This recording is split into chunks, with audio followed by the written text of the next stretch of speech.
हाँ, नमस्कार दोस्तों एवं छात्र छात्राओं। आज जीके रविंद्र चौहान चैनल के ऊपर मैं फिर से हाजिर हूँ। अपना राजस्थान जीके में टॉपिक है चौहान वंश। चौहान वंश। इससे पहले राजस्थान का भूगोल, राजस्थान की कला संस्कृति, A to Z topic video डाल चुका हूं मैं। राजस्थान की इतिहास अब शुरुआत की है। राजस्थान के इतिहास को भी कम से कम 100 वीडियो के द्वारा और आपको चैनल के ऊपर ये चीज डाली जाएंगी। छोटी से बड़ी किसी भी कंपटीशन का कोई भी मैटर बचेगा नहीं। तो चैनल को सब्सक्राइब कर दीजिए please, GK Ravindra Chauhan YouTube channel को। अब अपने राजस्थान के इतिहास में कौन कौन से टॉपिक पढ़ लिए। एक तो ये पढ़ लिया राजस्थान के इतिहासकार, राजस्थान के प्रमुख शिलालेख। तीसरा राजस्थान के सिक्के, राजस्थान की सभ्यताएं, शिलालेख, सिक्के, सभ्यताएं, इतिहासकार। और इसके अलावा ऐतिहासिक जो और सामग्री है जिससे इतिहास के बारे में जानकारी मिलती है। फिर राजपूत चल रहे थे, प्रतिहार, परमार, चालुक्य और चौहान, यहां तक पढ़ लिया था। अब चौहान चल रहा है। चौहानों में देखो कहां तक पढ़ा था। पिछले वीडियो में बता चुका हूं मैं ये चौहान कौन थे, किस तरह से क्या बात थी चौहानों के बारे में। तो गुरु वशिष्ठ ने माउंट आबू नामक पर्वत के ऊपर यज्ञ किया था। यहां पर ये माउंट आबू स्थान है, माउंट आबू में। और गुरु वशिष्ठ यानी वशिष्ठ ऋषि ने यज्ञ किया था। तो 4 राजपूत जातियों की उत्पत्ति हुई। सबसे पहले प्रतिहार, फिर परमार, फिर चालुक्य और फिर चौहान। और ऐसा लिखा हुआ किस पुस्तक में है? पृथ्वीराज रासो पुस्तक में ऐसा लिखा हुआ है। और ये पृथ्वीराज रासो पुस्तक लिखी किसने थी? चंद वरदाई ने। पृथ्वीराज चौहान तृतीय का दरबारी विद्वान था, उस चंद वरदाई ने लिखी थी। तो ये प्रतिहार पढ़ लिए थे, परमार पढ़ लिए थे, चालुक्य पढ़ लिए थे। अपना चल रहा था चौहान। और चौहानों में आज पहला शासक है अजयराज चौहान। आज पहला जो शासक है अजयराज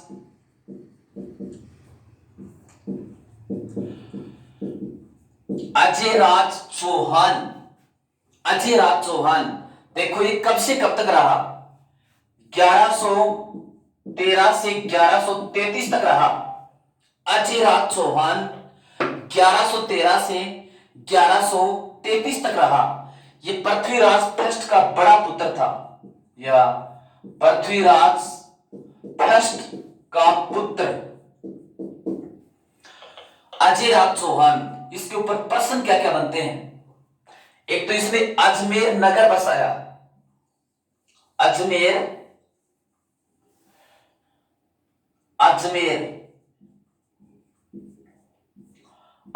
नगर। तो अजमेर नगर इसने कब बसाया? 1113 में। 1113 में अजमेर नगर बसाया। तो अजमेर नगर को कब बसाया गया था? 1113 में। किसने बसाया था? अजयराज चौहान ने बसाया था।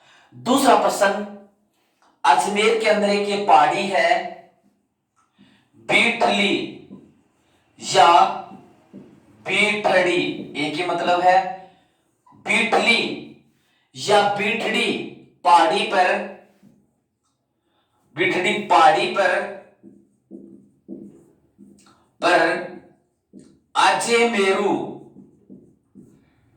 दुर्ग का निर्माण करवाया। कई कंपटीशनों के अंदर इस प्रश्न को पूछते हैं।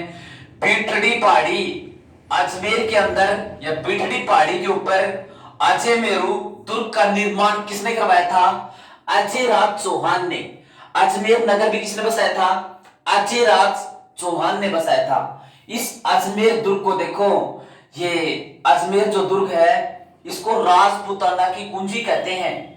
अजमेर दुर्ग को राजपूताना की कुंजी या राजस्थान का हृदय, राजपूताना की कुंजी यानी पहले राजस्थान का ये जो क्षेत्र था ये राजपूताना कहलाता था। तो राजपूताना की कुंजी किसे कहते हैं? अजमेर दुर्ग को। राजस्थान में सबसे ज्यादा स्थानीय आक्रमण वो भी इसी दुर्ग के ऊपर हुए हैं। बिठड़ी पहाड़ी के ऊपर होने के कारण से इसको बिठड़ी दुर्ग भी कहते हैं। और बिशप एबर इतिहासकार ने इसके बारे में इसको क्या कहा था दुर्ग को? बिशप एबर ने राजस्थान का जिब्राल्टर कहा। तो अजमेरू दुर्ग जो बिठड़ी पहाड़ी अजमेर में है इसको राजस्थान का जिब्राल्टर किसने कहा? बिशप एबर इतिहासकार ने इसको राजस्थान का जिब्राल्टर कहा। अब देखो इसके बाद में अगला और क्या प्रश्न है। इसने अजमेर नगर बसा करके अजमेर में दुर्ग बनवाया, फिर इसने अपने नाम से सिक्के भी चलाए। कौन सिक्कों का नाम क्या है? अजय प्रिय, अजय प्रिय द्रुम्स सिक्कों का संचालन, अजय प्रिय द्रुम्स सिक्कों का संचालन किया। उन सिक्कों पर इसने अपनी रानी सोमवती का नाम भी लिखवाया। सिक्कों पर अपनी रानी सोमवती के नाम का भी उल्लेख, यानी अजमेर में अजय प्रिय द्रुम सिक्के चलाए, सिक्कों पर अपनी रानी सोमवती का नाम भी उल्लेख करवाया था। फिर देखो ये चौहान वंश का दूसरा प्रतापी शासक था। दूसरा प्रतापी शासक, पहला प्रतापी शासक कौन था? विग्रहराज सेकंड लिखा चुका हूं पीछे की वीडियो में मैं। दूसरा प्रतापी शासक कौन था? अजयराज। अब इसके बाद में अगला प्रश्न क्या बनता है? ये अपने जीवन के अंतिम समय में और विरक्ति का भाव इसके अंदर पैदा हो गया था, सन्यासी बन गया था और अपने पुत्र अर्णोराज के पक्ष में गद्दी त्याग करके पुष्कर के जंगलों के अंदर चला गया था। तो प्रश्न पूछें, चौहान वंश का वह शासक जो जीवन के अंतिम समय में अपने पुत्र के पक्ष में गद्दी त्याग कर पुष्कर के जंगलों के अंदर चला गया था, तो इसका उत्तर क्या होगा? ये अजयराज चौहान। तो अगला प्रश्न, ये अंतिम समय में अपने पुत्र अर्णोराज के पक्ष में गद्दी त्याग कर पुष्कर के जंगलों में चला गया। पुष्कर के जंगलों में चला गया। पुष्कर भी कहां पर है? अजमेर के अंदर है, यानी इसको विरक्ति का भाव पैदा हो गया था। फिर से देखते हैं अजयराज चौहान, इसके ऊपर क्या क्या प्रश्न बनते हैं। 1113 से 1133 तक शासक रहे। पृथ्वीराज प्रथम का पुत्र था ये अजयराज चौहान। इसने 1113 ईस्वी सन में यहां पर अजमेर में अजमेर नगर बसाया। अजमेर नगर बसाया और अजमेर में एक पहाड़ी है बिठड़ी पहाड़ी या बिठली पहाड़ी। इस बिठली पहाड़ी के ऊपर एक दुर्ग बनवाया। उस दुर्ग का नाम अजयमेरू दुर्ग। तो बिठड़ी पहाड़ी पर अजयमेरू दुर्ग का निर्माण किसने करवाया था? अजयराज चौहान ने। अजमेर नगर भी किसने बसाया था? अजयराज चौहान ने। इस बिठड़ी पहाड़ी के ऊपर स्थित अजयमेरू दुर्ग को राजपूताना की कुंजी, राजस्थान का हृदय भी कहते हैं। बिशप एबर इतिहासकार ने इसको राजस्थान का जिब्राल्टर कहा।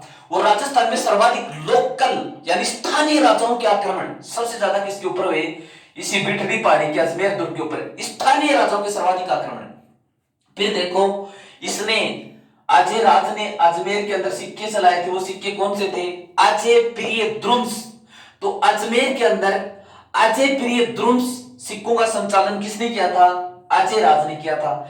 इन सिक्कों पर अपनी रानी सोमवती के नाम का भी उल्लेख मिलता है। ये चौहान वंश का दूसरा प्रतापी शासक था अजयराज चौहान।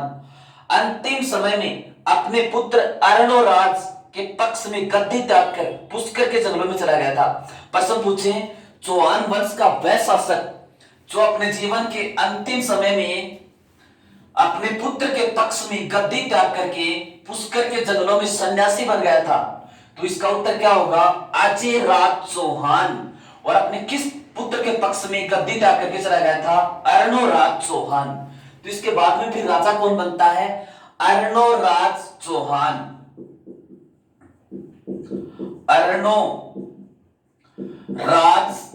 चौहान, इसको अन्नाजी भी कहते हैं। चौहान वंश का अगला राजा अर्णोराज चौहान, इसको अन्नाजी भी कहते हैं। ये देखो कब से कब तक रहा? पहला क्वेश्चन 1133 से 35 तक। अर्णोराज चौहान या अन्नाजी चौहान कब से कब तक रहे? 1133 से 1155 तक रहे। इसने देखो क्या किया, पुष्कर झील है, और ये पुष्कर झील है कहां पर? अजमेर के अंदर है। पुष्कर झील के किनारे एक वराह मंदिर का निर्माण करवाया था। ये पुष्कर है यहां पर, पुष्कर झील। तो इसने पुष्कर झील के किनारे वराह मंदिर का निर्माण करवाया था। पुष्कर झील के किनारे वराह मंदिर का निर्माता, तो निर्माता कौन था? अन्नाजी। यानी यहां पर पुष्कर झील के किनारे ये झील है, पुष्कर झील के किनारे वराह मंदिर का निर्माण करवाने वाला शासक कौन था? तो इसका उत्तर क्या होगा? अर्णोराज चौहान या अन्नाजी। ये पुष्कर झील ये एक प्राकृतिक झील है, लेकिन पद्म पुराण के अनुसार इस झील का निर्माण ब्रह्मा जी ने करवाया था। भारत का सबसे प्रसिद्ध और प्राचीन ब्रह्मा जी का मंदिर इसी झील के किनारे है, और पद्म पुराण के अनुसार उस ब्रह्मा जी मंदिर का निर्माण शंकराचार्य ने करवाया था। यह धार्मिक आस्था की दृष्टि से भारत की सबसे पवित्र झील है पुष्कर झील। और 1998 में कनाडा सरकार के सहयोग से इस पुष्कर झील को स्वच्छ रखने का एक कार्यक्रम चलाया था। उसका नाम था पुष्कर समन्वित विकास कार्यक्रम। गांधी जी की अस्थियां भी इस पुष्कर झील में विसर्जित की गई थी। इस झील के किनारे कुल 52 घाट हैं। 52 घाटों में से 44 का निर्माण मंडोर के शासक नाहरराव परिहार ने करवाया था। ठीक है, ये इससे संबंधित कुछ तथ्य हो गए। वापिस चलते हैं इस राजा के ऊपर। तो एक मुगल शासक था जहांगीर। उस जहांगीर ने इस पुष्कर झील के किनारे जो वरा मंदिर था उसको तुड़वा करके पुष्कर झील में डलवा दिया। प्रश्न पूछे, पुष्कर झील के किनारे अन्नाजी द्वारा निर्मित वराह मंदिर को तुड़वा करके पुष्कर झील में डलवाने वाला शासक कौन था? तो इसका उत्तर क्या होगा? जहांगीर। किसने तुड़वाया था? जहांगीर ने तुड़वाया था। तो वराह मंदिर को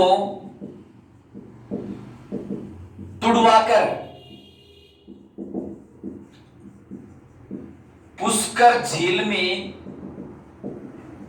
डलवाने वाला शासक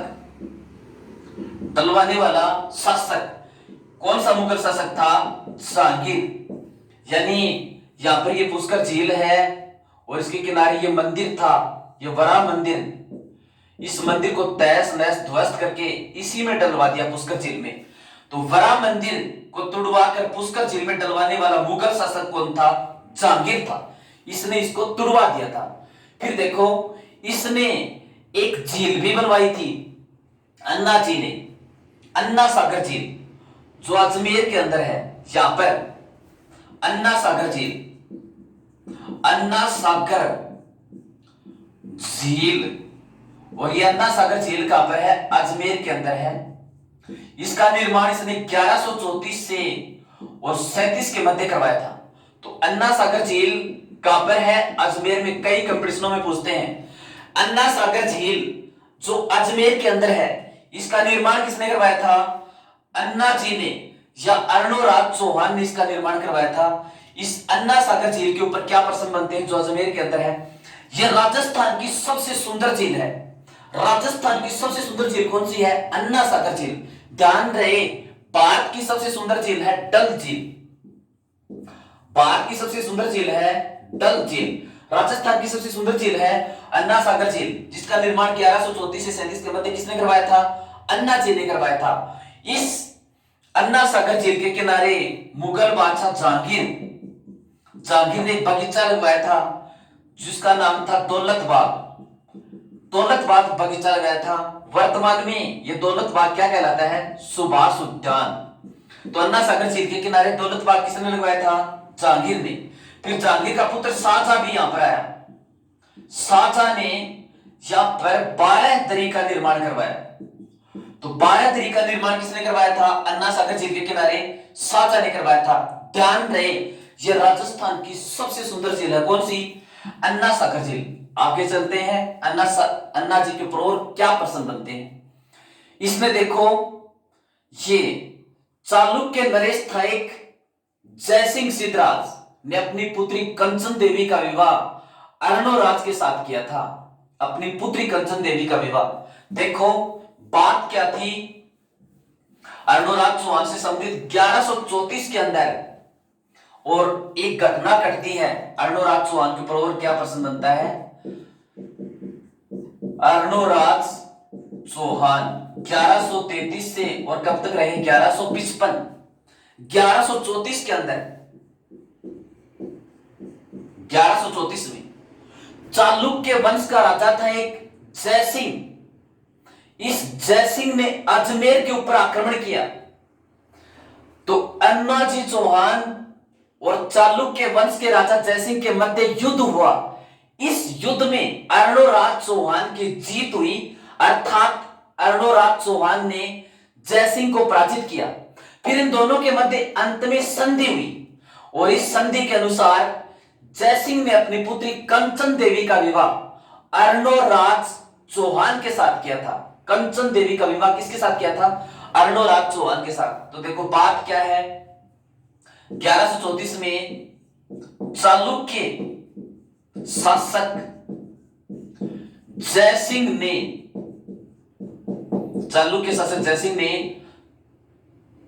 अन्ना जी, इसको अजमेर भी कह सकते हैं, अजमेर पर आक्रमण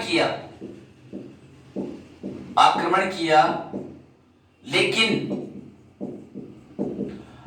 अन्ना जी ने उसे पराजित कर दिया। नॉर्मल सी बात है, उसे पराजित किया। अंत में संधि हुई। वह जयसिंह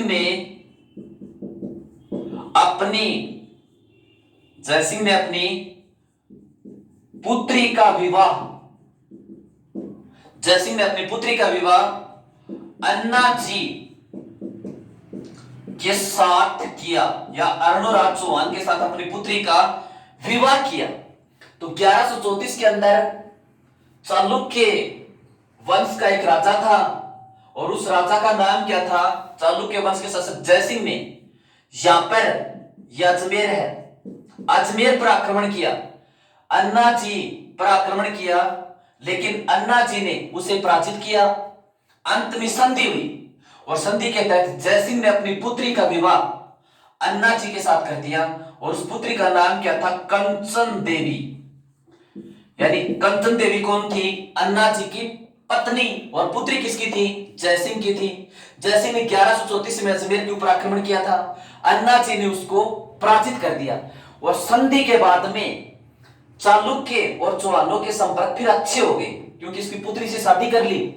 लेकिन दोबारा से फिर 1142 के अंदर एक घटना और घटती है। अन्ना जी और चालुक्यों के मध्य फिर से संघर्ष होता है। अन्ना जी और चालुक्यों के मध्य फिर से संघर्ष होता है। वो दोबारा संघर्ष कब होता है? 1142 में। देखो इसका क्या कारण था। अर्णोराज की पत्नी थी एक देवल देवी, जो कुमारपाल की बहन थी। जो कुमारपाल की बहन थी, पहले राजा बहुत सारी शादियां करते थे, तो ये अर्णोराज की पत्नी थी देवल देवी, जो कुमारपाल की बहन थी। और एक बार अर्णोराज और देवल देवी दोनों चौपड़ खेल रहे थे, दोनों के आपस में अनबन हो गई, मतभेद हो गया। तो अर्णोराज ने उसके पियर पक्ष यानी माता पिता से संबंधित टिप्पणियां की। वो बात उसने बताई कुमारपाल को, और कुमारपाल फिर अर्णोराज के विरुद्ध सेना लेकर के आ गया और दोनों के मध्य युद्ध हुआ। यह बिजोलिया शिलालेख में लिखा हुआ है। इस बिजोलिया शिलालेख के अनुसार अर्णोराज को 1145 में माउंट आबू के आसपास कुमारपाल ने पराजित किया। अंत में फिर से दोनों के मध्य संधि हुई। अब की बार अर्णोराज ने अपनी पुत्री का विवाह कुमारपाल के साथ किया और हाथी घोड़े देकर के उसको विदा किया। तो देखो बात क्या है, 1142 की बात है। 1142 में बात क्या है लिख देता हूं तरह। चालुक्य चौहानों का संघर्ष हुआ। चालुक्य व चौहानों का संघर्ष हुआ। संघर्ष का कारण क्या था? अन्नाजी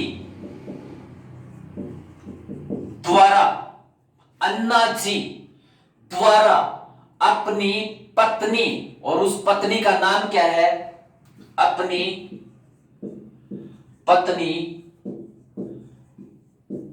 अपनी पत्नी जिसका नाम था देवल देवी के साथ विवाद। अपनी पत्नी देवल देवी के साथ विवाद। देवल देवी जो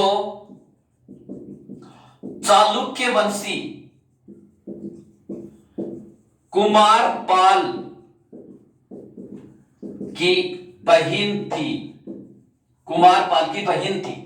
और आबू शिलालेख के अनुसार यह संघर्ष चला 2-3 साल तक।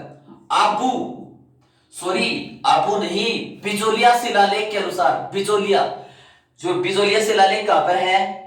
भीलवाड़ा के अंदर है। 1170 के अंदर लिखा हुआ था बिजोलिया शिलालेख, जो इसके बाद में लिखा गया है। बिजोलिया शिलालेख कहां पर है? भीलवाड़ा में। तो आगे बात क्या है? बिजोलिया शिलालेख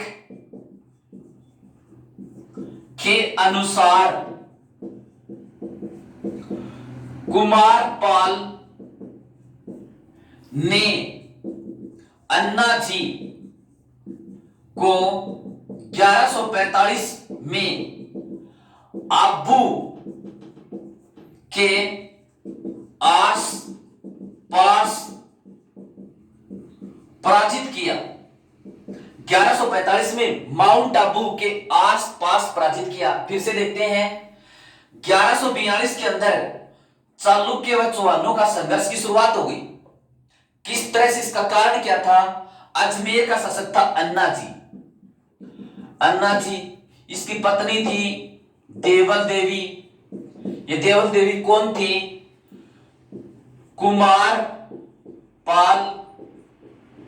कुमारपाल की बहन थी। और कुमारपाल ये कौन से वंश का था? चालुक्य वंश का था, चालुक्य वंशी। तो एक बार दरबार के अंदर अन्नाजी व देवल देवी चौपड़ खेल रहे थे, दोनों के मध्य विवाद हो गया। तो अन्नाजी ने इसके पियर पक्ष से संबंधित बात कह दी। देवल देवी ने यह बात पहुंचाई कुमारपाल अपने भाई के पास। तो इसका भाई फिर सेना लेकर के आ गया अजमेर में, और अन्नाजी और कुमारपाल के मध्य युद्ध हुआ। इस युद्ध का वर्णन बिजोलिया शिलालेख में मिलता है। और 1145 में इस कुमारपाल ने इस अन्नाजी को इस माउंट आबू क्षेत्र के आसपास हराया था। 1145 के अंदर कब हराया था? 1145 में। इसका उल्लेख कहां पर मिलता है? बिजोलिया शिलालेख में। फिर से देखते हैं चालुक्य व चौहानों के संघर्ष का फिर से कारण अन्नाजी द्वारा अपनी पत्नी देवल देवी के साथ विवाद। देवल देवी जो चालुक्य वंशी कुमारपाल की बहन थी, जो बिजोलिया शिलालेख के अनुसार कुमारपाल ने अन्ना जी को 1145 में माउंट आबू के आसपास पराजित किया था, पराजित कर दिया। पीछे वाले संघर्ष में अन्ना जी ने चालुक्य वंश के राजा को हराया था। अब की बार अन्ना जी खुद हार गए। इस युद्ध के बाद भी संधि हुई, अंत में संधि हुई और अर्णोराज ने अपनी पुत्री जलहण का विवाह कुमारपाल से कर विदा किया। तो अंत में संधि हुई तथा अन्ना जी ने अपनी पुत्री जलहण का विवाह कुमारपाल से कर हाथी घोड़े दान कर विदा किया। अंत में परिणाम क्या हुआ? अंत में संधि हुई। अन्ना जी ने अपनी पुत्री जलहण का विवाह कुमारपाल से किया, हाथी घोड़े दान देकर के उसको विदा किया। तो जलहण अन्ना जी की पुत्री थी और जलहण का विवाह फिर इसने कुमारपाल से करके उसको विदा किया। ठीक है, अब देखो, एक इसकी पत्नी थी कांचन देवी। कांचन देवी वो पहले अर्णोराज की पत्नी थी। अब ये जो है देवल देवी, जो है देवल देवी, इसका एक छोटा पुत्र था सोमेश्वर चौहान, देवल देवी का, जिसके साथ ये लड़ाई हुई ना, जिसके कारण से सोमेश्वर चौहान, इसका छोटा पुत्र था सोमेश्वर चौहान, जो आगे चलकर राजा बनेगा। सोमेश्वर चौहान पृथ्वीराज चौहान तृतीय का पिता में है। तो देवल देवी का पुत्र कौन था? छोटा पुत्र था, लेकिन जो आगे जाकर के राजा बनेगा। अब देखो, अन्ना ने अपनी पुत्री जलहण का विवाह किसके साथ किया था? कुमारपाल के साथ किया था। ठीक है, एक ये चंदवरदाई का पुत्र भी था जलहण, चंदवरदाई का पुत्र था जलहण, जिसने पृथ्वीराज राजस्व को पूरा किया। कई बार कंपटीशन में पूछते हैं, पृथ्वीराज राजस्व को पूर्ण किया। तो चंदवरदाई की रचना पृथ्वीराज राजस्व को पूर्ण किसने किया था? इसका पुत्र जलहण ने। एक ये जलहण अन्ना जी की पुत्री है, जिसका विवाह अन्ना जी ने चालुक्य वंश के शासक कुमारपाल से संधि के तहत करके हाथी घोड़े दान दिए थे।